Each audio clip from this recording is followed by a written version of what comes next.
விஞ்ஞான சென்னையை உருவாக்கும் முயற்சியின் ஒரு பகுதியாக அடையாறு, கூவம் உள்ளிட்ட நீர்வழிகளை சுத்தப்படுத்தி மறுசீரமைக்க அரசு திட்டமிட்டுள்ளது.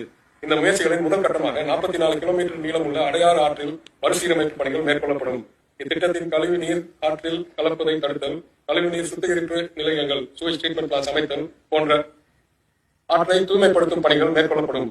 மேலும் எழில்கொஞ்சும் பூங்காக்கள், பசுமை நடைபாதைகள், திறந்தவெளி உடற்பயிற்சி கூடங்கள், தரமான அருந்தகங்கள் போன்ற கண்கவர பொழுதுபோக்கு அம்சங்கள் அடையாறு ஆற்றங்கரையில் அலங்கரிக்கும். இத்திட்டம் அரசு தனியார் பங்களிப்புடன் ஏறத்தாழ 1500 கோடி ரூபாய் செலவில் செயல்படுத்தப்படும். சென்னையில் உள்ள முக்கிய நீர்வழிகளான அடையாறு, கூவம், பக்கிங்காம் கால்வாய் மற்றும் கொசஸ்தலையாறு ஆகியவற்றை சீரமைத்திட இந்த அரசு முனைப்புடன் செயல்பட்டு வருகிறது.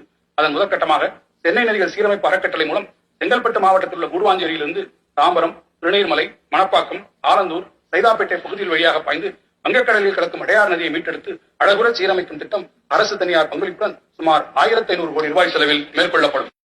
நகர்ப்புறங்களில் வசிக்கும் மக்களுக்கு தூய்மையான மற்றும் பசுமையான வாழிடச் சூழலை உருவாக்கும் பொருட்டு அடையாறு நதியை மீட்டெடுத்து அழகுற சீரமைக்கும் திட்டம் 1500 கோடி ரூபாய் மதிப்பீட்டில் தனியார் பங்களிப்புடன் தொடங்கப்பட்டுள்ளது.